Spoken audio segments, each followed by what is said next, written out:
Assalamualaikum warahmatullahi wabarakatuh. Waalaikumsalam warahmatullahi wabarakatuh.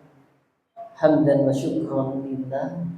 Salatan wa salaman ala rasulillah Muhammad ibni Abdillah wa ala alihi wa sahbihi wa mawala wa la hawla wa la quwata illa billah wa ba'du.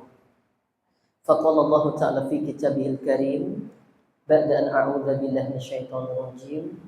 Ya ayyuhalladzina amanu taqullaha haqqa tuqatih wa la tamutunna illa wa antum muslimun. Wa qala nabiyyuna al-karim sallallahu alaihi wasallam majtama'a qaumun fi baitin min buyutillah yatluna kitaballah wa yatadarasunahu bainahum illa nazalat alaihimus sakinah wa ghasyiyatuhumur rahmah wa haffathumul malaikah wa dzakarahumullahu fi man 'indah faman batta'a bihi amaluhu lam yusri' lahu bihi nasabuhu rawahu Muslim. Teman-teman yang insyaallah dimuliakan oleh Allah Tabaraka wa Ta'ala yang tergabung di pengajian Muslimah Solo Raya, semoga Allah Subhanahu wa Ta'ala senantiasa memberikan kemudahan atas setiap langkah yang kita lakukan. Semoga Allah Subhanahu wa Ta'ala mengampuni dosa-dosa yang pernah kita lakukan, dan semoga Allah Subhanahu wa Ta'ala menutupi aib-aib maksiat yang pernah kita kerjakan, dan semoga Allah Subhanahu wa Ta'ala membimbing kita untuk bisa melakukan amalan-amalan yang mendatangkan ridhonya Allah Subhanahu wa Ta'ala. Allahumma amin. Jamaah berbahagia, insyaallah dimuliakan oleh Allah Ta'ala. Tentu kajian kita di kesempatan siang hari ini yang mengambil tema hijrahku adalah perjuanganku.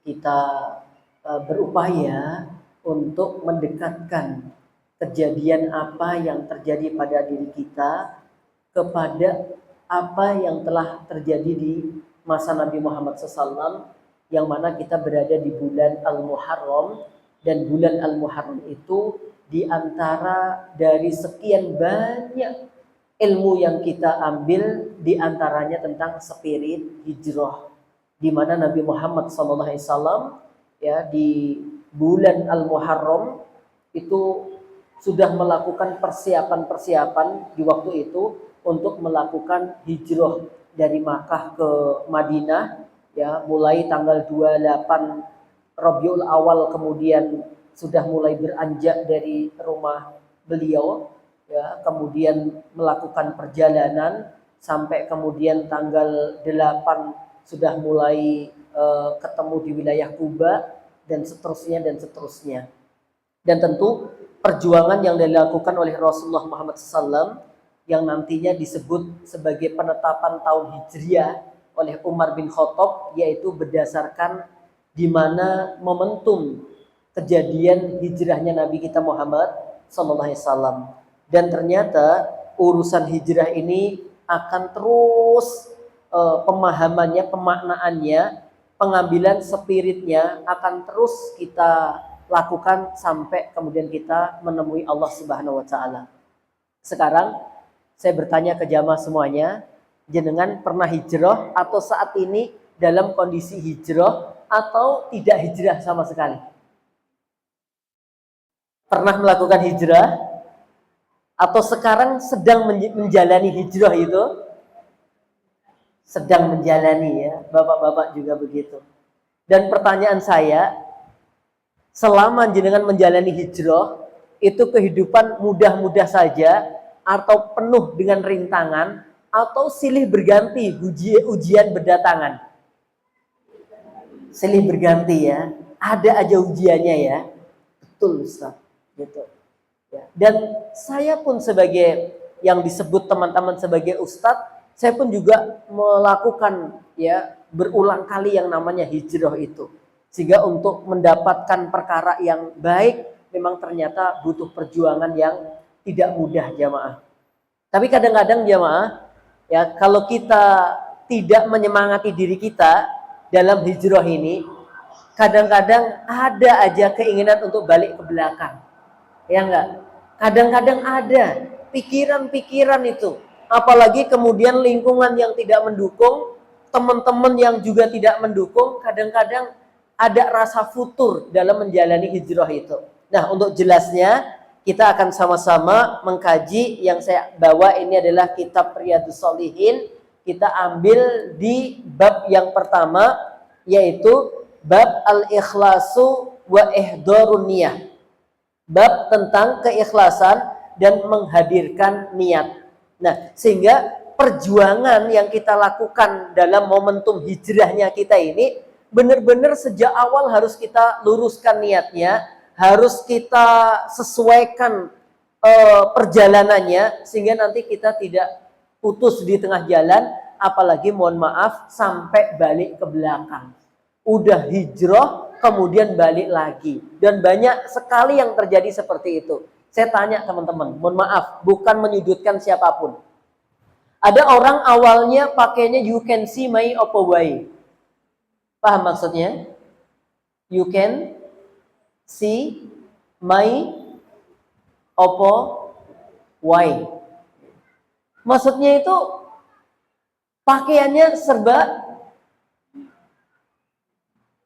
minim, terbuka, isis, longgar, bukan longgar. Longgar saking longgarnya nggak ada bajunya. Gitu. Nah, atau dia orang yang profesinya macam-macam lah. Kemudian dia hijrah, menutupi dirinya. Ya, amalannya pun lebih religius, suka ke pengajian, ke masjid dan seterusnya.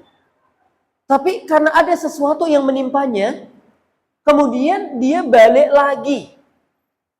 Ada nggak yang seperti itu?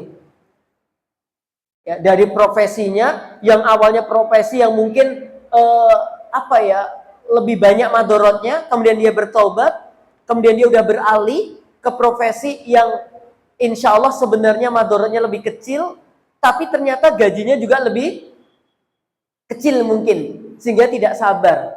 Yang awalnya uangnya luar biasa, kemudian di keadaan hijrahnya itu kemudian dia kesulitan, akhirnya balik lagi. Mungkin nggak? Mungkin sekali. Nggak usah sebut nama ya. Nggak usah sebut nama, nggak usah sebut orang, dan jangan menghina orang tersebut juga. Ya, karena mungkin yang dihadapinya begitu kerasnya, ujiannya begitu derasnya, sehingga kita memohon kepada Allah. Ketika kita sudah mampu dengan izin Allah berhijrah, ya, kita yang berupaya ya untuk terus memperbaiki diri kita, maka kita sebut dengan perjuanganku. Hijrahku adalah perjuanganku. Memang kita berjuang ini jamaah. Ya, kalau enggak itu ya Allah, panggilan itu selalu ada.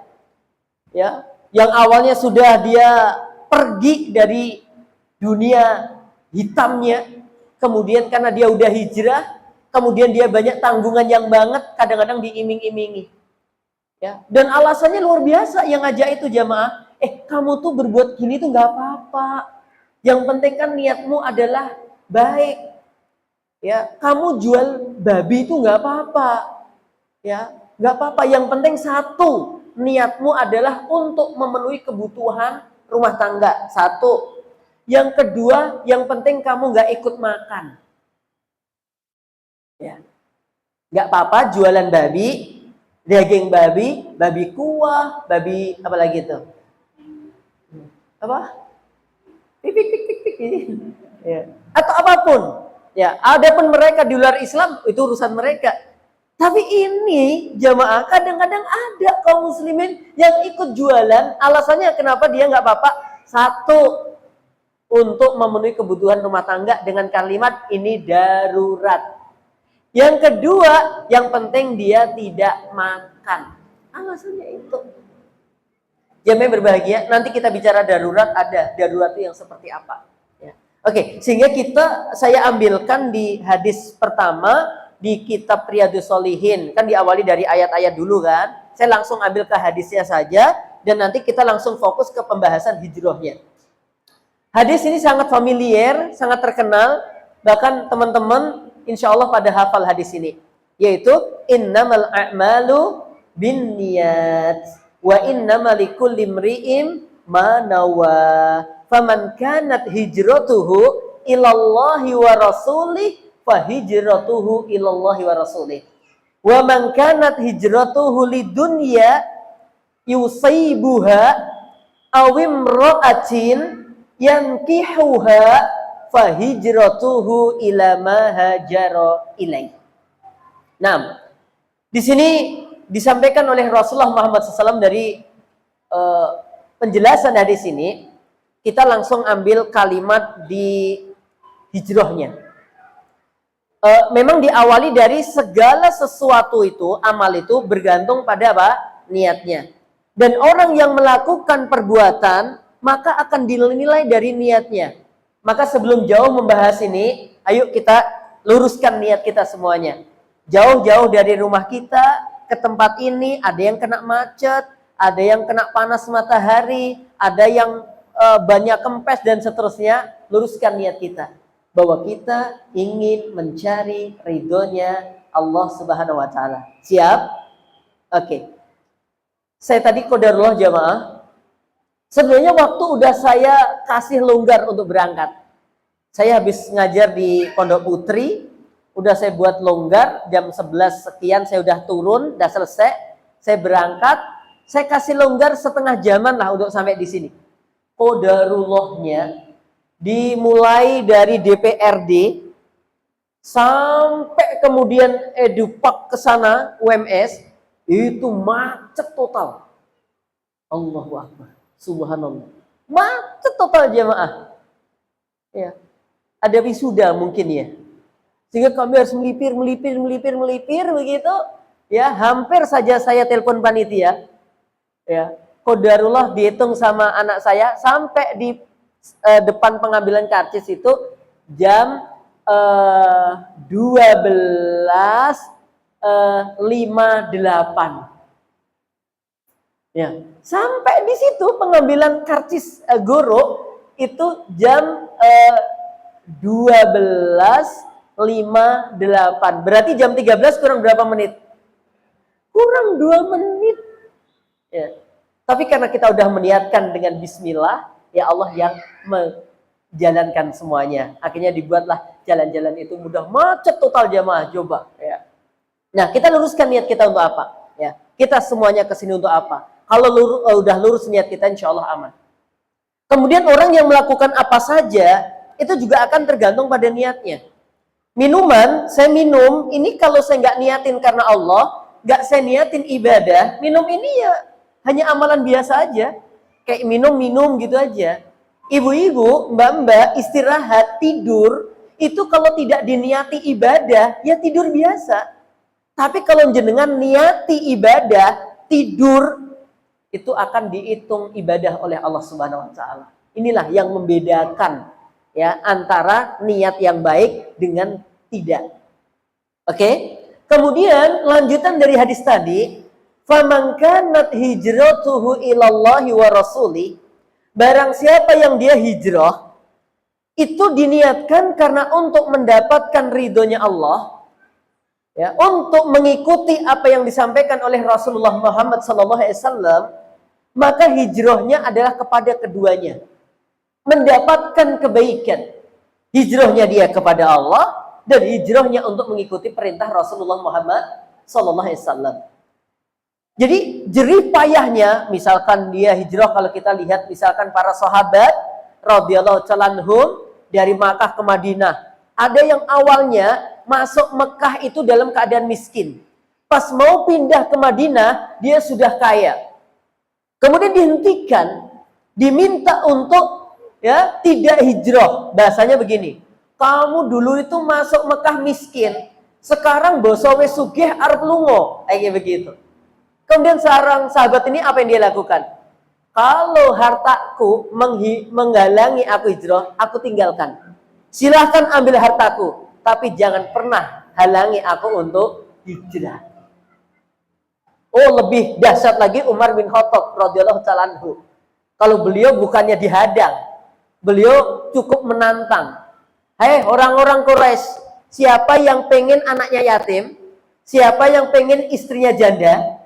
Ini Umar bin Khattab mau hijrah. Temui saya di situ ya. Oh, ini Umar bin Khattab jemaah. Ya, siapa yang pengen istrinya jadi janda? Siapa yang pengen anaknya jadi yatim, temui saya di balik situ, ya, saya mau hijrah. Umar bin Khattab, kalau menghalangi, ayo silahkan. Nggak ada yang berani, jemaah. Jemaah yang berbahagia. Tapi tidak semuanya seperti Umar bin Khattab. Banyak gangguan-gangguannya. Ada yang suaminya bisa hijrah, kemudian istrinya nggak bisa hijrah. Ada yang istrinya berangkat, suaminya ada suatu hal. Sehingga ujian di jalannya itu luar biasa. Dan ujian yang terjadi pada diri kita, ini sebenarnya belum seberapa kalau dibanding dengan hijrahnya para nabi, para sahabat. Cuman kadang-kadang kita ini orangnya, apa ya, lebay. Selain lebay apa? Apa? Gersulonan. Apa gersulonan itu? Ya, kakean samban. Baru dikit aja jerit-jerit. Coba, ya, kalau kita melihat bagaimana perjuangan ya orang-orang salaf, Masya Allah. Apalagi teman-teman kita itu hijrahnya itu luar biasa, jemaah. Hijrah dari yang awalnya belum Islam menjadi Islam. Nanti akan saya sebutkan insya Allah bagaimana kisah-kisahnya di sini. Jemaah yang berbahagia insya Allah dimuliakan oleh Allah Tabaraka wa Ta'ala. Nah, kemudian kalau hijrahnya tadi itu lurus karena Allah dan Rasulnya, balasannya jelas, surganya Allah. Kalau ternyata dia nggak sampai di lokasi, niatnya itu yang telah menjadikan gugur daripada dosa-dosanya. Kalau dia kemudian bisa melaksanakan hijrah dengan baik, Masya Allah dia akan mendapatkan kemuliaan di dunianya. Nah, ternyata tidak semua orang hijrah karena Allah dan Rasulnya. Di zamannya Nabi pun, ternyata ada orang yang hijrah gara-gara urusan duniawiyah. Maka Nabi sebutkan, wa man kanat hijratuhu lidunya yusibuha. Maka barang siapa yang hijrahnya dalam rangka mencari dunia yang ingin digapainya. Misalkan begini. Kalau hijrah ke Madinah, mikirnya, wah, aku kalau jualan, wah kayaknya bakal laku banyak deh. Jadi semata-mata hijrahnya itu adalah urusan dunia. Ya dia ikut hijrah, dia ikut pindah, dia ikut bergerak, tapi perpindahan dia, pergerakan dia, pergeseran dia, itu bukan mencari Allah dan Rasulnya, tapi karena cuan. Karena apa? Cuan. Kita dulu rupiah, apalagi repis. Pernah nggak dengar kata-kata repis? Rong repis gitu ya. Itu kalau yang ibu-ibu udah pernah dengar istilah repis, berarti usia kita iya. Paham kata-kata iya? Harus ngomong tua ya, aku gelem tante. Iya, usia kita udah hongo, ya maaf.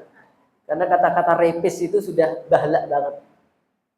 Nah, jadi ada, mohon maaf banget jamaah. Oke deh, kita nggak bicara lokasi dulu. Kita bicara berpakaian. Kita bicara kegiatan. Terkadang ada orang yang ikut-ikutan kegiatan tertentu, itu dia bukan karena mencari ridhonya Allah. Emang dia pikirannya adalah uang, dan uang. Ada, mohon maaf banget ya, ada orang yang dia pengen dekat-dekat dengan halakoh pengajian-pengajian, ini oknum ya, hanya pengen golek utangan. Dan uniknya, dia itu kalau ditagih nesu. Pernah nggak ketemu orang yang ditagih nesu? Ya. Ada. Bukan ini aku mau nyaur. Kalau ada orang bilang aku mau nyaur, berarti dia adabnya baik, dia akhlaknya baik. Tapi ini enggak. Ya, diingatkan tambah marah. Kadang ada istilah ngambil uangnya sendiri tuh, nagih uangnya sendiri tuh kayak ngemis. Nagih uangnya sendiri kayak ngemis. Berbeda dengan aku mau balikin nih kapan, itu beda. Ini tambah berupaya untuk menghindar. Nggak sampai di situ, orang yang ngutangi nomornya diblokir.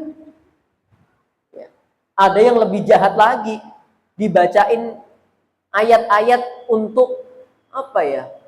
Keliru tapi didoakan semoga lupa jalannya, didoain semoga lupa nomornya. Ya, ini nggak benar jemaah. Maka luruskan niat kita. Kita bermuamalah seperti ini tujuannya untuk apa? Sia-sia kalau niatnya jelek, sia-sia kalau niatnya dunia. Kemudian yang ketiga, di sini ternyata ada orang yang hijrah, tujuannya untuk apa coba? Awim ro'atin yankihuha. Ingin mendapatkan wanita yang bakal dinikahi.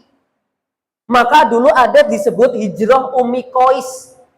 Karena dia hijrah jauh-jauh ke Madinah hanya untuk menikahi si wanita namanya Ummu Qais.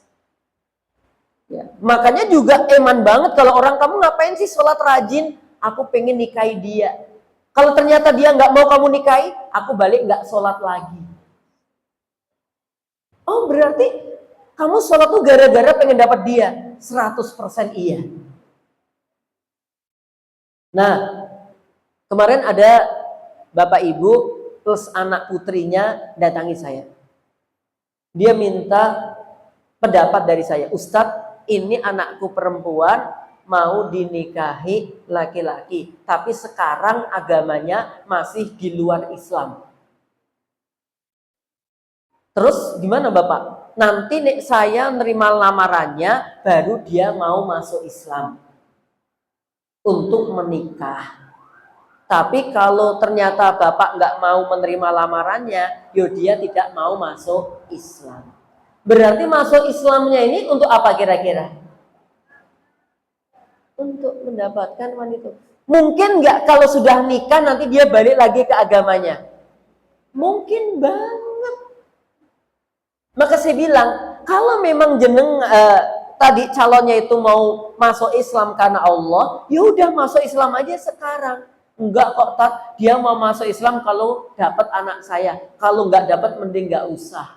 Oh ya sudah, itu udah jelas banget Pak. Udah jelas banget. Ya. Jadi kalau memang itu rencananya, khawatir ketika sudah menikah satu, ya. Dia bakal balik lagi ke agamanya, dan itu sudah banyak sekali teman-teman muslimah ya kemudian rusak agamanya gara-gara seperti itu ya. Maka jaga agama kita. Nah kita pun juga begitu ya, kita memperbaiki diri untuk apa? Kalau kita menyandarkan diri kepada manusia, manusia itu sukanya mengecewakan, ya enggak? Pernah enggak jenengan dikecewakan teman? Yo tapi nggak usah nesu-nesu. Nah, pernah gitu aja lah ya, supaya dendamnya nggak muncul gitu loh. Itu kalau bohong tat gitu. Emang manusia tuh kayak gitu. Kalau lagi butuh, ya, dusel kayak gitu. Iya. Kayak apa? Kayak perangkok. Kalau lagi butuh. Tapi kalau sudah dia jaya, dia punya, lupa nggak? Banyak kadang-kadang yang lupa. Makanya kalau jenengan dalam berjuang, coba jenengan inget-inget tuh orang-orang yang mendukung jenengan tuh siapa aja, yang sekarang ini tuh siapa aja. Itu jangan nanti lupa gitu. Berjuang udah sukses, didatangi sama temennya. Assalamualaikum Mbak, kamu siapa ya? Saya ini Mbak yang dulu deket sama Mbak. Kayaknya aku nggak pernah nih deket orang yang modelnya kayak kamu. Saya itu orang sejak lahir dalam keadaan solihah. Ini orang sombong banget. Ingat nggak ada orang yang pernah 3 orang ada yang botak, gundul, terus ada yang apa itu kena penyakit lepra, satunya lagi apa? Buta. Ya kan? Didatangin tuh sama malaikat untuk apa? Diberi kelonggaran, dikasih doa, dikasih ini dan seterusnya. Tapi ketika dia sudah disehatkan, dikasih harta, lupa nggak? Lupa. Dari 3 ini yang lupa 2. Berarti ternyata yang kufur itu jauh lebih banyak daripada yang syukur. Nah teman-teman, jadi hijrah kita, tadi saya tanya teman-teman hijrah, iya aku lagi sedang hijrah. Nah hijrah kita ini coba dicek lagi untuk apa? Kalau memang hijrah ini karena Allah dan Rasulnya, rintangan-rintangan itu kita akan menanggapinya dengan penuh senang, bahagia. Gitu. Karena semuanya bernilai ibadah. Hijrah dari Mekah ke Madinah kesandung ibadah, meninggal dikatakan syahid. Kita juga begitu. Ya. Kan ada Ustadz, setelah aku hijrah kok hidupku tambah bubrah. Ya. Bubrah yang dimaksud bubrah apa? Biasanya aku setiap hari megang 5 juta Ustadz. Sekarang jangankan 5 juta, 50.000 aja enggak Ustadz. Aku sulit banget Ustadz. Aku dulu waktu masih berkecimpung di dunia riba, aku bisa infak sebulan sekali Ustadz. Sekarang aku lepas dari riba, nggak bisa infak Ustadz, nggak ada uang Ustadz. Kok hidupku semakin bubrah Ustadz? Itu sudut pandangnya aja sebenarnya. Teman-teman, kalau kita hijrah, kemudian kok rezeki kadang-kadang agak seret, kadang-kadang kok sakit, cara husnudzonnya kepada Allah apa? Itu bisa saja sebagai penggugur dosa-dosa kita yang waktu itu kita berinteraksi banyak dengan dosa-dosa. Akhirnya Allah bersihkan kita satu-satu. Ya, coba saya tanya, mohon maaf banget, ini dunia ibu-ibu. Jenengan kalau melakukan scaling itu sakit-sakit dikit nggak kira-kira? Sakit? Apa sih? Oh, sakit lah. Scaling apa? Bener. Sing resik iku lho. Sikatan ngono wae lah, suwemen. Wong scaling aja ku. Kuwi lho, sing kerak-kerake kuwi dicukili sama dokter. Itu sakit enggak? Iya, agak ada getaran-getaran itu karena alatnya kayak gitu. Sakit. Tapi habis itu gimana? Bagus, bersih. Gitu. Artinya apa? Ya kita kadang-kadang kayak begitu hidup ini. Kita sudah lama banget melakukan hal-hal yang nggak baik. Ketika dibersihkan, ya wajar. Ya ada sakit-sakit begitu. Dan kemudian kita akan lebih bugar, akan lebih sehat, akan lebih baik. Kehidupan begitu jamaah. Oke. Kita akan jelaskan di sini kemudian. Jamaah berbahagia. Nah, wa man kanat hijratuhu lidunya yusibuha awim ro'atin yang kihuha, atau hijrahnya dia itu ingin mendapatkan wanita yang akan dinikahinya, fahijratuhu ila ma hajara ilaih. Ini kalau teman-teman kritis, kenapa di hadis yang awal-awal tadi fahijratuhu ilallahi wa rasulih, kata-kata Allah, lafaz Rasul disebutkan lagi, ya, ilallah wa rasulih, tapi yang kedua ini kok tidak disebutkan hijrah kepada dunia, tidak disebutkan hijrah kepada wanita. Ada yang berpendapat, satu, terlalu panjang Ustadz kalau itu disebutkan. Yang kedua, ini yang lebih tepat menurut saya, karena menunjukkan tidak baiknya hijrah kepada dunia dan hijrah kepada wanita, maka tidak perlu disebut pengulangan kata. Sehingga cukup ilama hajaro ilai, tidak disebut hijrah ila dunia, ya, kemudian juga hijrah kepada wanita. Tapi banyak sekali orang-orang tuh berupaya sedemikian rupa kegiatannya hanya untuk mendapatkan wanita. Banyak banget, ya. Awalnya itu udah pakai cara-cara dipelet gak era iso. Semar mesem ora gelem, semar mendem enak, terus pakai jaran goyang orang melaku. Akhirnya dia pendekatannya hijrah, gitu. Awalnya didukun ke si cewek itu, si akhwat si solihah itu awalnya didukunkan, ternyata nggak mempan. Karena didukunkan nggak mempan, akhirnya dia pakai pura-pura hijrah. Mbak, aku tuh udah tak rewangin dawa ke jenggot. Tak rewangi aku tuh batuku hitam, sujud di aspal-aspal. Tak rewangi aku pakai jubah panas-panas. Untuk apa? Untuk kamu. Masa kamu nggak merasa belas toh mbak? Hatimu itu apa toh? Seng apa besi? Bagi wanita solihah, dia paham. Gitu. Ya, untuk mendapatkan aku, jangan pernah merayu aku, tapi rayulah yang telah menciptakan aku. Wow, Berat ini jamaah. Oke, jamaah berbahagia. Kemudian kita di sini akan membahas tentang hijrah itu sendiri. Aqsamul hijrati. Hijrah, pembagiannya. Pembagian hijrah. Al-hijratu, hijrah itu terdiri dari 3 kalau di sini ya. Atau antakuna, bisa jadi hijrah itu 1 hijrah lil amali, hijrah untuk perbuatan. Jadi hijrah secara apa? Amalan. Ya, hijrah secara amalan.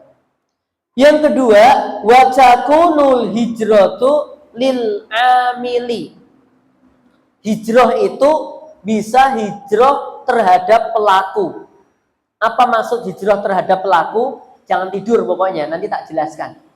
Ya, nanti ya, tidur nanti bingung. Hijrah untuk pelaku ini apa? Yang ketiga yaitu al-hijratu wa takunu lil makan. Hijrah bisa jadi artinya meninggalkan tempat. Tapi aku tadi malam tuh perjalanan dari Jogja ke Solo itu ada nyanyi judulnya Hijrah Cinta, ya. Nggak tahu ibu-ibu. Hijrah Cinta. Nggak tahu ya. Yang nyanyi siapa gitu loh. Pokoknya Hijrah Cinta. Tahu Bu, yang nyanyi siapa? Hah? Rosa. Oh, iya ya. Emang kita ini sama ya, lagi sedang hijrah ya. Namanya lagi sedang hijrah ya tahu. Makanya zaman dulu kan saya hafal Ine Cynthia, Paramita Rusady, terus sapa-sapa itu aku hafal dulu gitu. Kalau pemain film ya Afet Bangun, Jos Rudi, ya Ari Wibowo, Nika Ardila. Zaman-zaman kita dulu ya kan. Nih sekarang kan kita udah jarang nyebutin. Nih ibu-ibu ini udah nggak hafal, apalnya sekarang Abu Bakar As-Siddiq, masya Allah. Ya Rumah Iso, masya Allah. Asma binti Abu Bakar gitu, masya Allah. Makanya dia Rosa, siapa sih Rosa? Gitu. Tapi kalau disebutkan Khadijah, masya Allah. Gitu. Ya, enggak ini. Bismillah.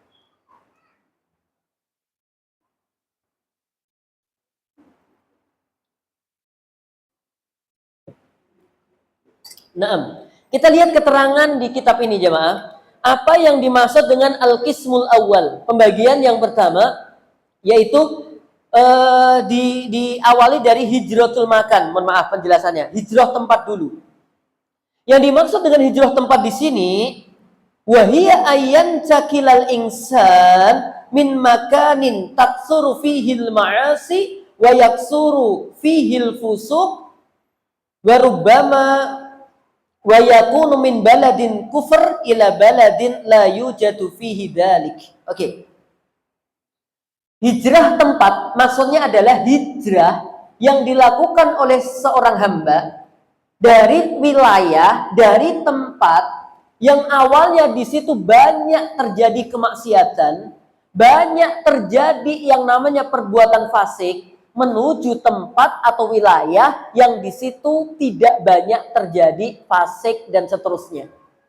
Maka di sini bisa saja hijrah dari negeri kafir ke negeri muslim kalau yang besar. Atau terkadang bukan masalah negeri saja, bukan negara, tapi dari wilayah. Misalkan mohon maaf, ibu-ibu tinggal di wilayah yang dimana di situ kemaksiatan itu merajalela. Dan jenengan nggak bisa melakukan apa-apa, maka hijrah tempat ini adalah baik banget. Saya tak lihat orangnya ada di sini nggak ya? Kayaknya nggak ada. Beliau awalnya punya rumah di satu tempat. Nah di tempat itu tetangganya, ya Allah, ya mungkin dia nggak sabar atau memang pengen menyelamatkan lah ya. Jadi di tempat itu setiap bikin pengajian dimarahi terus. Oh mah kok dipakai pengajian? Nggak boleh sama tetangganya. Akhirnya dari rumah pindah ke masjid. Di masjid dimarahi juga. Masjid ini buat sholat, bukan untuk pengajian. Ya Allah. Orang ini setiap melakukan apa-apa dimarahi sama tetangganya. Bukan satu tetangganya ini, kayak sudah diprovokasi begitu. Akhirnya dia nggak bisa tinggal di situ dan akhirnya dia jual rumahnya untuk mencari tempat yang lain. Sampai seperti itu. Di tempat yang lain memang dia harus adaptasi lagi. Tapi alhamdulillah yang dia tempati dari lingkungannya itu lingkungan baik. Walaupun awalnya tidak kenal menjadi akrab. Tuh, ini namanya termasuk apa? Hijrah tempat. Kayak misalkan Nabi Muhammad SAW selama ya kurang lebih 13 tahun ya dakwah Nabi Muhammad SAW itu di Mekah kurang lebih berapa? 13 tahun. Kemudian nanti di Madinahnya kurang lebih 10 tahun. Kurang lebih yang 13 tahun itu banyak cobaan jemaah. Ya, makanya dakwah awal-awal nggak bisa terang-terangan. Dakwah dilakukan dengan sembunyi-sembunyi, diem-diem begitu. Tapi pada akhirnya diperintahkan untuk terang-terangan, langsung luar biasa tuh serangan-serangan dari musuh. Akhirnya beliau mendapatkan izin dari Allah, perintah dari Allah untuk menyelamatkan agama, untuk menyelamatkan kaum muslimin, diperintahkan untuk hijrah.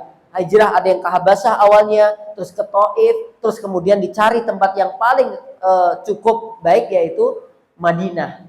Ya, yang digambarkan di situ hijrah di tempat yang sejuk, yang banyak pohon-pohonannya. Yang dimaksud adalah Madinah. Yasrib pada waktu itu nama awalnya. Ini tidak menutup kemungkinan kita, teman-teman. Misalkan jenengan berada di tempat yang kurang baik, tapi jenengan bilang, insya Allah aku mampu berdakwah. Silahkan berdakwah. Pahala jenengan insya Allah banyak banget.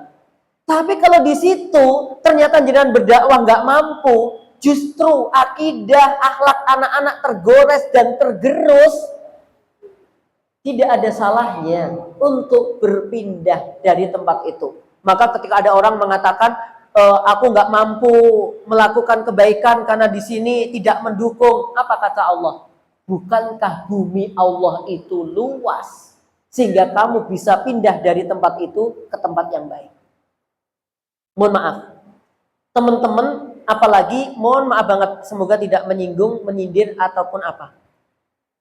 Kalau di lingkungan dulu lahirnya dalam keadaan baik, mohon maaf banget, mungkin orang tuanya yang kurang menjaga Islam, kemudian anaknya yang menjadi korban misalkan. Kalau dia baik di lokasi itu, terkadang secara psikologisnya itu apa ya? Selalu dijatuhkan sama orang-orang yang mengetahui tentang latar belakangnya dia. Misalkan, ini keluarganya kurang baik. Anak ini amblas sebenarnya baik.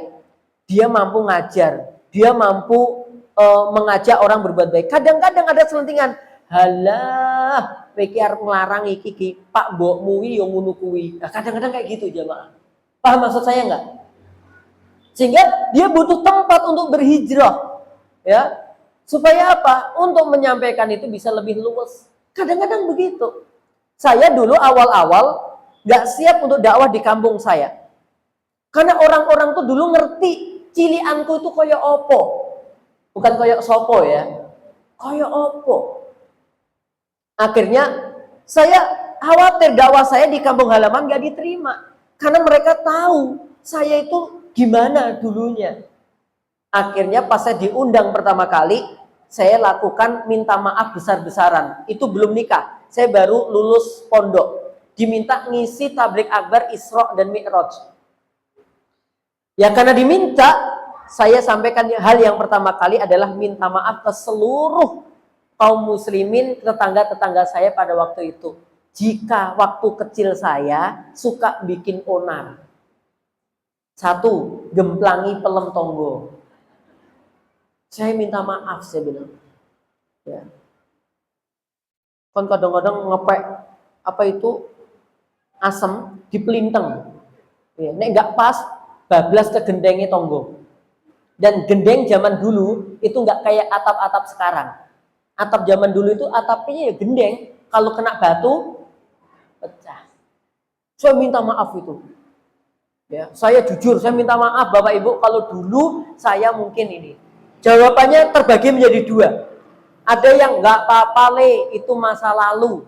Sekarang warga sudah ya memaafkan dan Jenengan le wis dianggap wong sing duwe ilmu, matur sun Bapak. Satu kelompok ngono. Satu kelompok sing rada ra penak. Oh, tibake kowe to dhisik. Wah, iku sing rada ya jamaah. Tapi akhirnya ternyata hanya candaannya saja.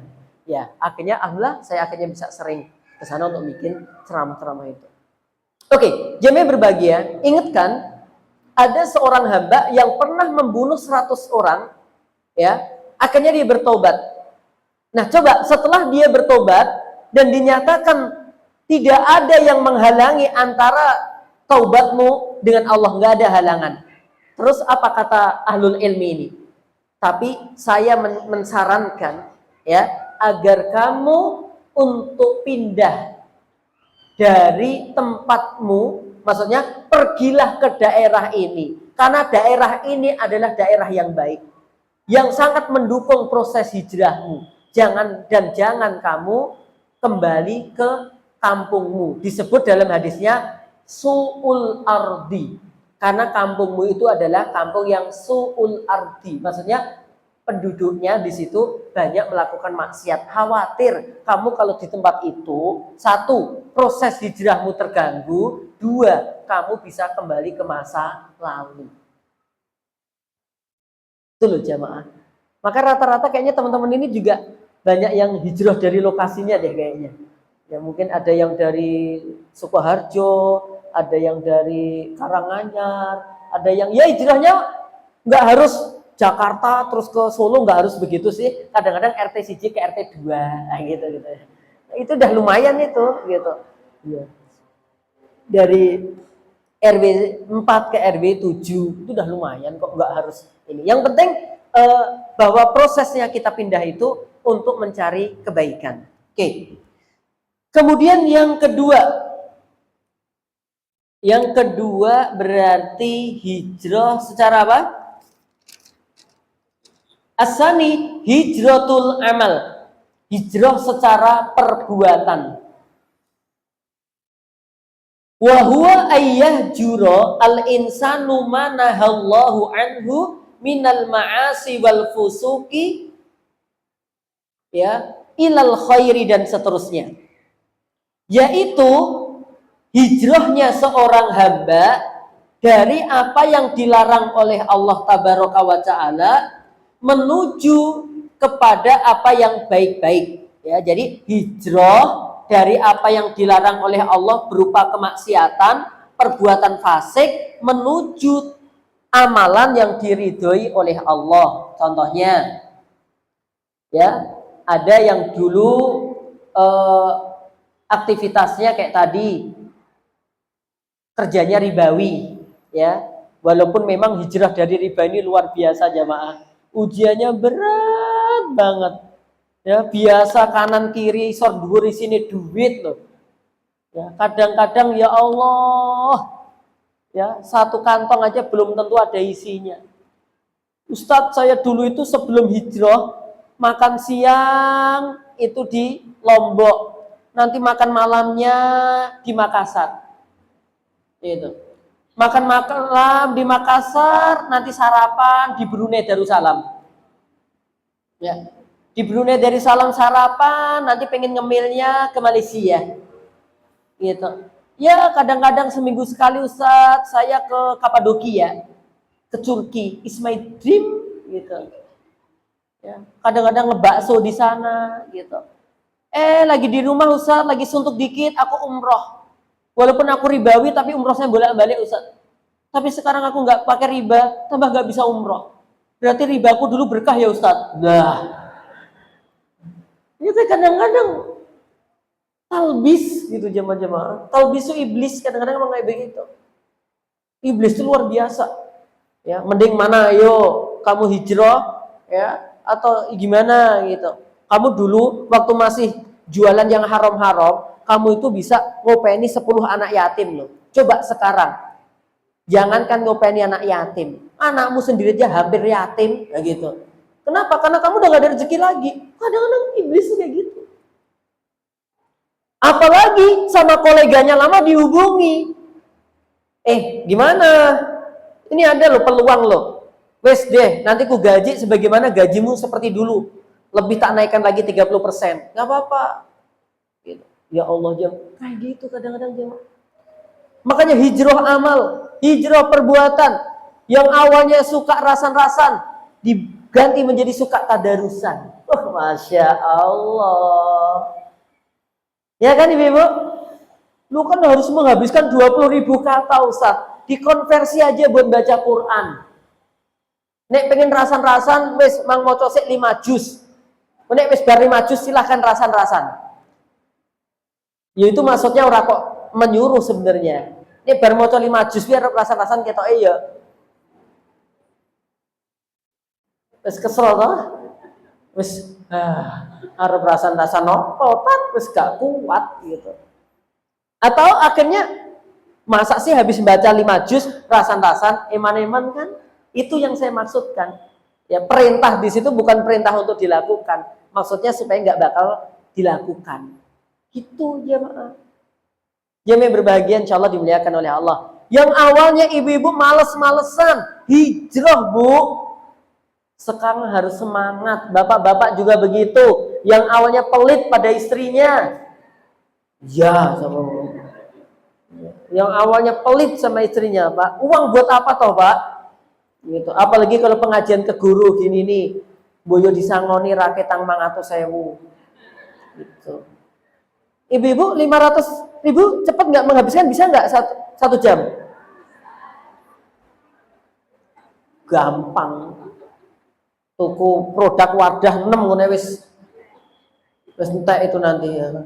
Dan itu kan bagian dari perawatan. Jemaah yang berbahagia yang insya Allah dimuliakan oleh Allah Tabaraka wa Ta'ala. Hijrah amal. Walaupun kita tetap di desa kita, walaupun kita tetap di rumah kita, walaupun kita tidak bergeser kemana, tapi perubahan yang lebih substantif, yang lebih inti adalah perubahan amal itu tadi. Awalnya nggak sholat duha, ya, ummahat menjadi rajin sholat duha. Yang awalnya tidak perhatian pada suami, setelah pengajian mulai ada perhatian. Perhatian nggak jenengan bu?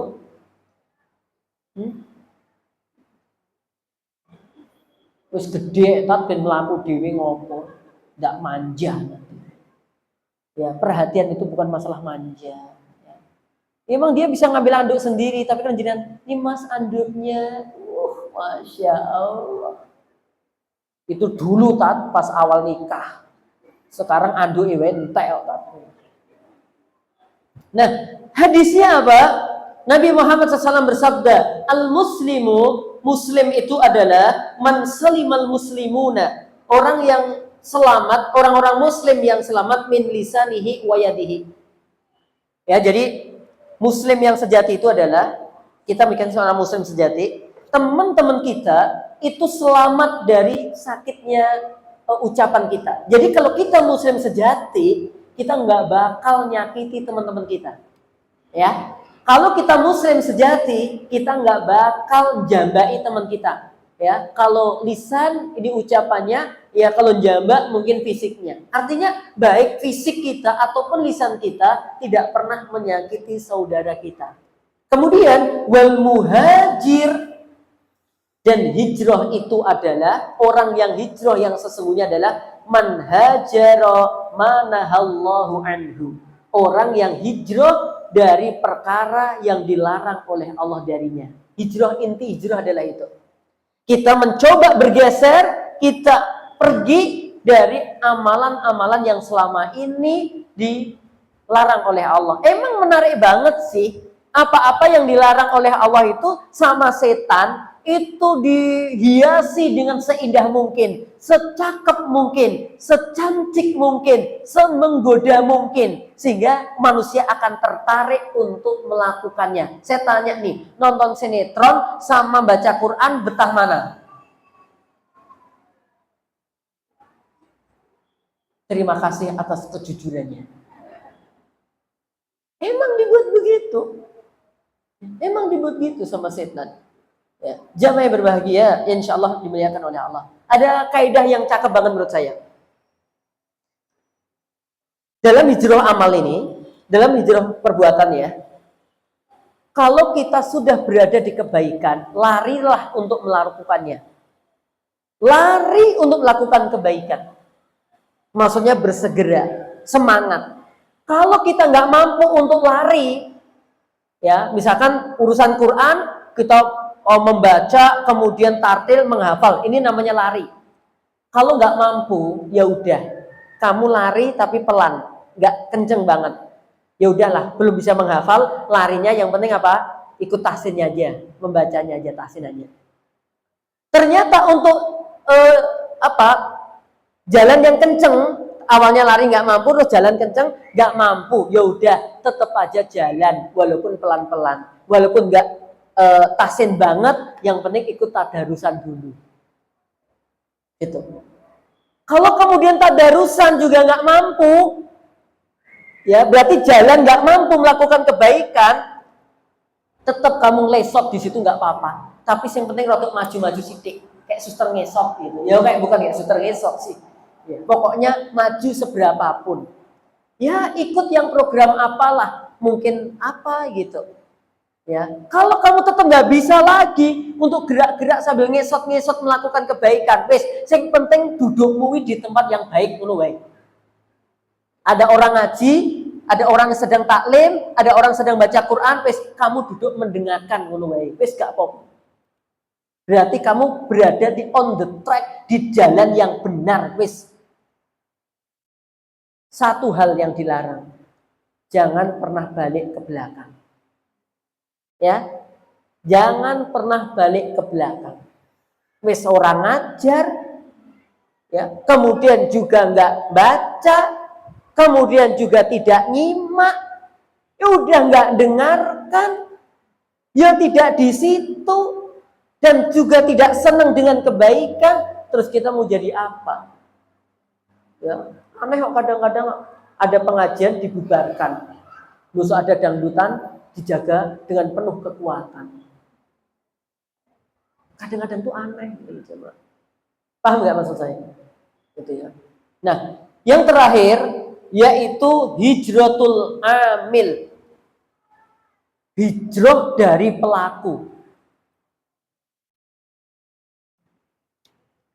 Yang pertama tadi hijrah dari tempat, yang kedua hijrah dari amal, yang ketiga hijrah dari pelaku. Cek, kata-kata pelaku koyo piye ngono ya? Pelaku.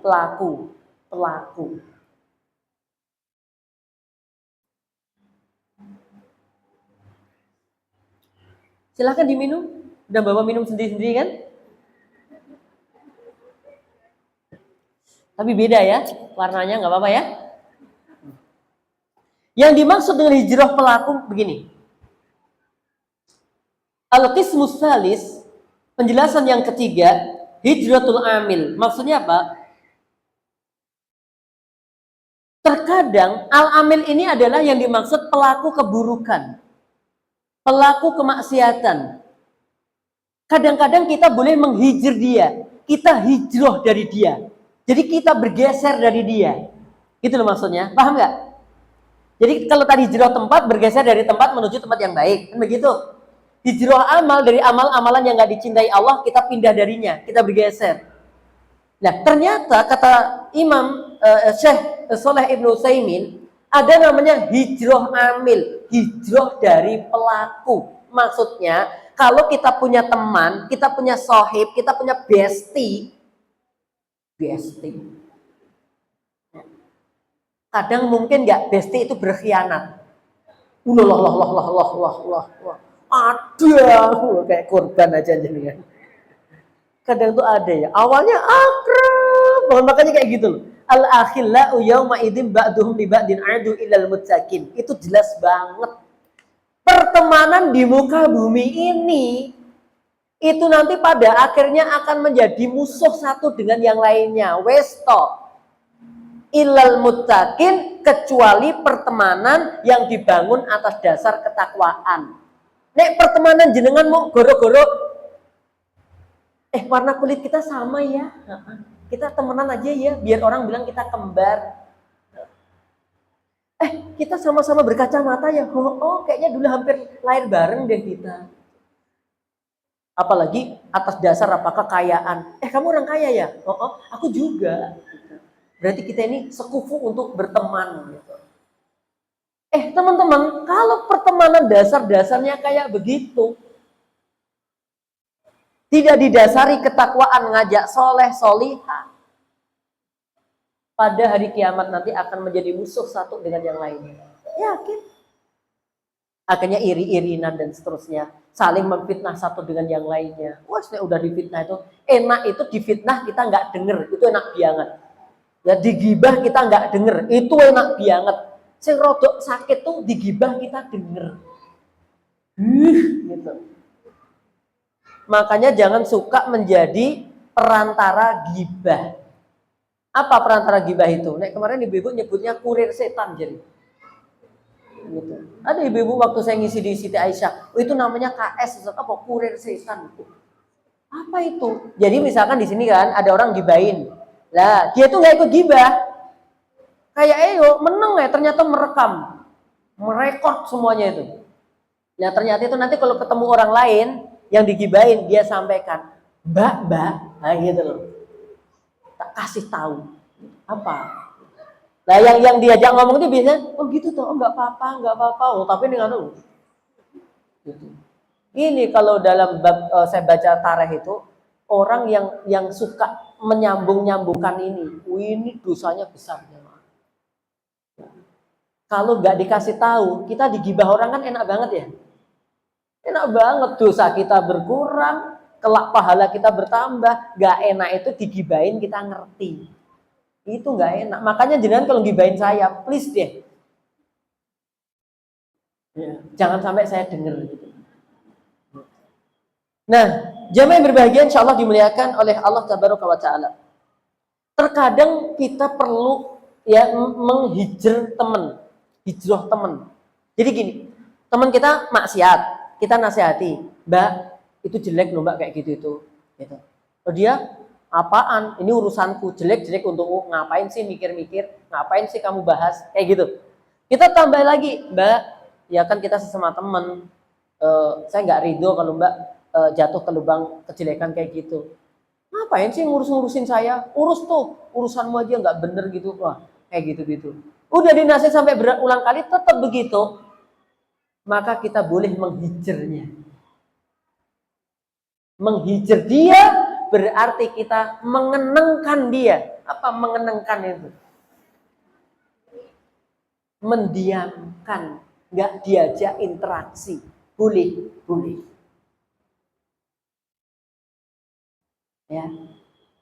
Supaya apa? Supaya dia ngerasa kok teman-teman menjauhi aku itu apa toh? Nek hatinya dek ngono yo, jangan-jangan aku salah. Tapi jangan ada juga yang ya memang beginilah hijrah itu ujiannya gede. Ada juga yang kayak gitu. Ini kebalik-balik itu kadang-kadang. Kalau dia muhasabah, oh iya jangan-jangan saya interaksinya nggak baik ya. Jangan-jangan aku ini orangnya mendominasi interaksi. Kalau teman-teman ngomong aku nggak bisa memperhatikan, tapi ini aku ngomong semuanya tak tutup mulutnya semua. Plok. Diam, aku mau ngomong. Oh gitu. Tapi giliran teman mau cerita, jangan-jangan aku ini orangnya atau apa? Aku kemarin diingatkan supaya nggak maksiat. Oh jangan-jangan itu ya membuat teman-teman jauh dari aku. Itu jadi boleh. Nah tapi mendiamkannya maksimal 3 hari. Nah aku udah kadang 2 tahun nih Tat. Yuh.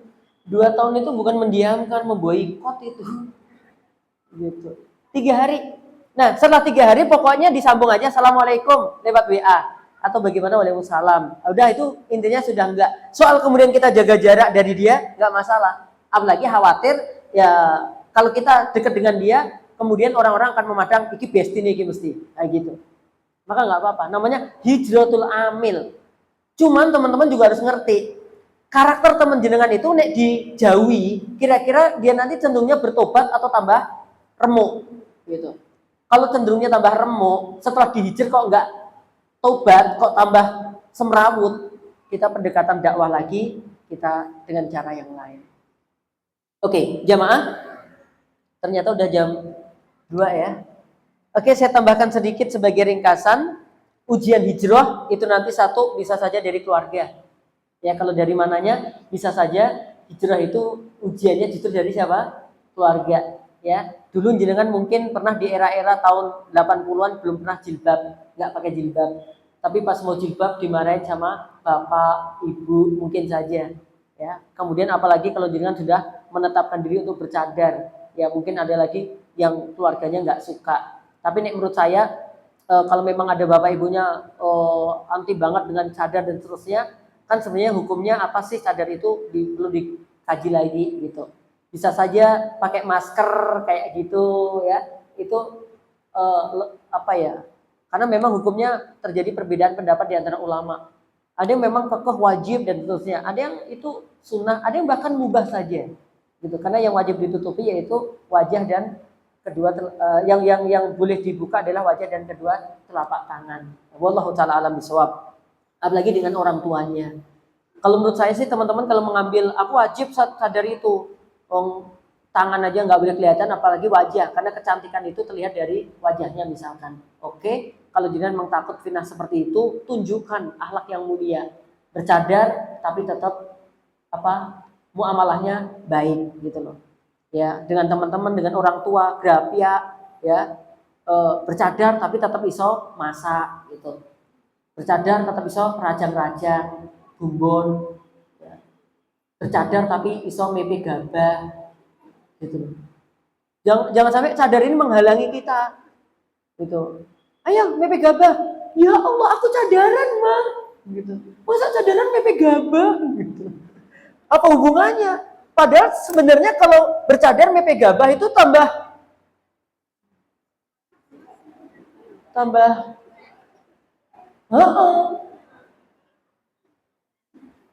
Ibu-ibu pernah nggak mepe gabah?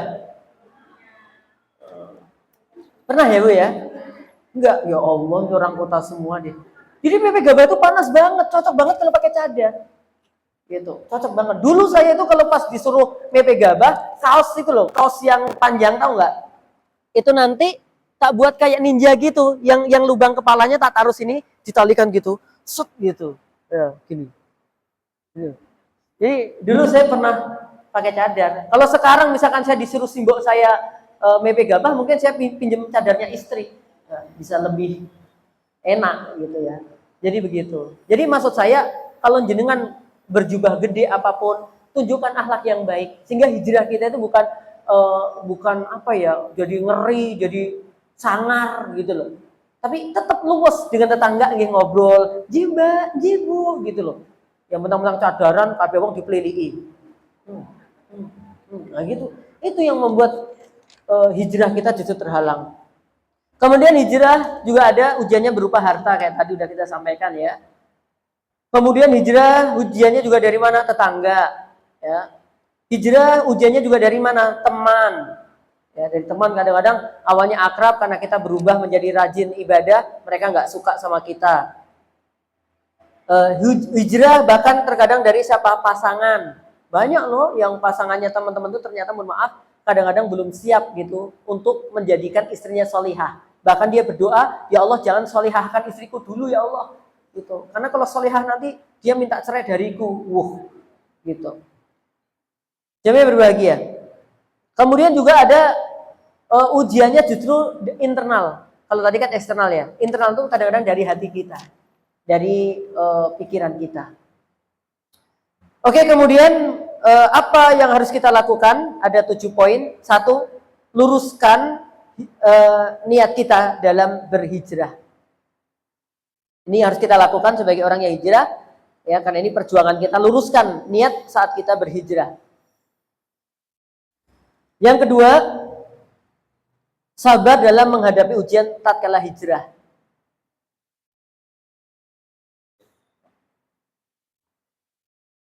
Yang ketiga, baca kisah-kisah para nabi, para rasul, ya para sahabat yang telah menjalani hijrah.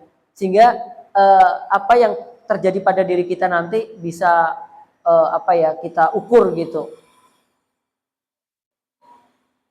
Yang keberapa?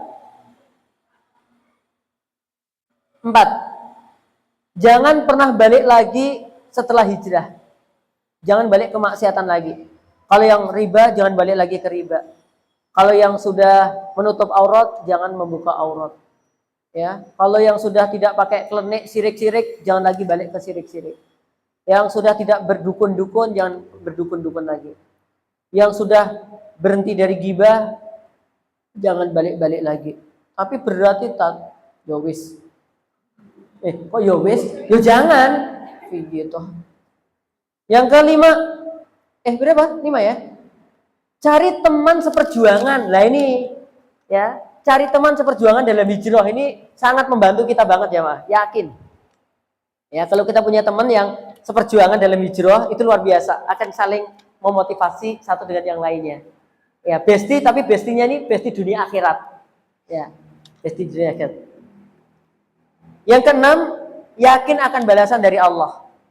Ya, setiap apa yang kita lakukan dalam proses hijrah ini ya pasti akan ada balasannya dari Allah Ta'ala. Terakhir yang ketujuh, memohonlah kekuatan pada Allah. Karena yang menjadikan kita kuat menghadapi ujian-ujian ini hanyalah Allah. Hijrahku, perjuanganku. Masya Allah. Semoga Allah wafatkan kita dalam keadaan penuh kebaikan. Saya rasa ini, saya kembalikan ke pembawa acara. Jika ada pertanyaan, jika tidak kita tutup. Bismillahirrahmanirrahim.